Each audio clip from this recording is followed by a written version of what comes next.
relatively few ayah is contained a rather comprehensive description of human development from the time of commingling of the gametes through organogenesis.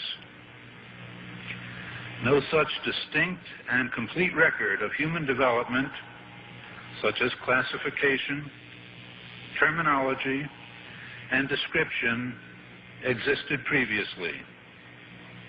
In most, if not all instances, this description antedates by many centuries the recording of the various stages of human embryonic and fetal development recorded in the traditional scientific literature. I find it very interesting that this sort of information is in the ancient scriptures of the Holy Quran, and I have no way of knowing where they would come from, but I think it is extremely interesting that they are there and that this work is going on to discover the meaning of some of the passages. Then you have flatly denied to be just, from a man or a human source. From who then do you think the original or the source of such information? Well, I would think it must be the divine being.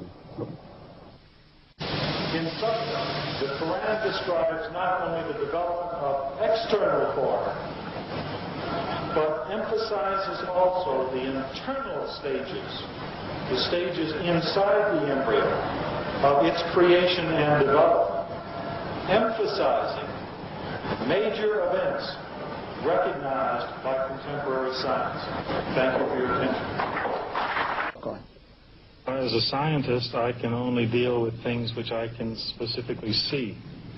I can understand embryology and developmental biology. I can understand the words that are translated to me from the Quran. As I gave the example before, if I were to transpose myself into that era, knowing what I do today and describing things, I could not describe the things which were described.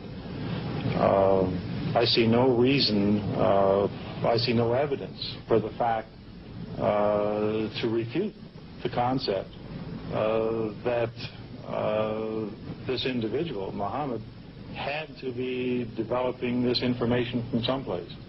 So I see nothing here in conflict with the concept that divine intervention was involved in what he was able to write. Actually, I'm very much impressed by finding true astronomical facts in Quran. And for us, the modern astronomers have been studying very small fields of the universe.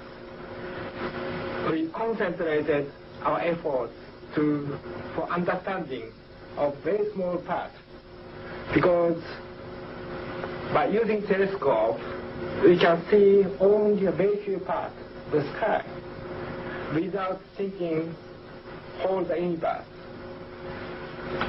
So by reading Quran and by answering to your questions, I think I can find my future way for investigation of the universe. Well, thinking of many of these questions and thinking where Muhammad came from, he was after all a Bedouin. I think it is almost impossible that he could have known about things like the common origin of the universe, because scientists have only found out within the last few years. It's very complicated and advanced technological methods. I think if you combine all these, and you combine all these statements that are being made in the Quran in terms that relate to the earth and the formation of the earth and science in general, you can basically say that the statements made there in many ways are true. They can now be confirmed by scientific methods, and in a way you can say that the Quran is the simple science textbook for the simple man, and that many of the statements made in there at that time could not be proven, but that modern scientific methods are now in a position to prove what Muhammad said 1400 years ago. It has been a great pleasure for me to help clarify statements in the Quran about human development. It is clear to me that these statements must have come to Muhammad from God or Allah, because almost all of this knowledge was not discovered until many centuries later. This proves to me that Muhammad must have been a messenger of God or Allah. Because the staging of human embryos is complex, owing to the continuous process of change during development, it is proposed that a new system of classification could be developed using the terms mentioned in the Quran and Sunnah. The proposed system is simple, comprehensive, and conforms with present embryological knowledge.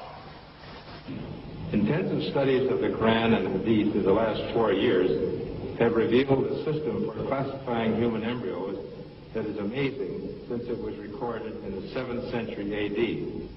As far as it is known from the history of embryology, little was known about the staging and classification of human embryos until the 20th century.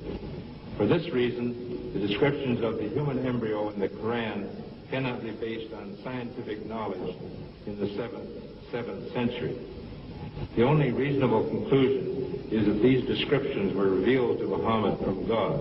He could not have known such details because he was an illiterate man with absolutely no scientific. The way it was explained to me is that Muhammad was a very ordinary man. He couldn't have read, didn't know to write. In fact, he was illiterate. And we're talking about 1,200 years ago. You have someone, an illiterate person, making profound pronouncements and statements that are amazingly accurate of a scientific nature. And I personally can't see how this could be a mere chance. There are too many accuracies.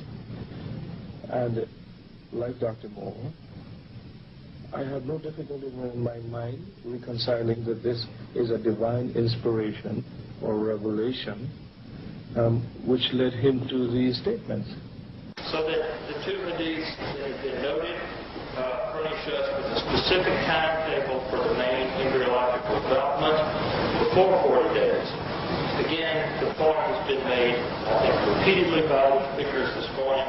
These hadiths could not have been obtained on the basis of the scientific knowledge that was available at the time of their writing, and hence could support the hadiths reflecting the knowledge of God. Thank you very much. It follows, I think, that not only is there no conflict between genetics and religion, but in fact religion that guides science by adding revelation to some of the traditional scientific approaches. That there exist statements in the Quran shown centuries later to be valid would support knowledge in the Quran having been derived from God. Thank you very much.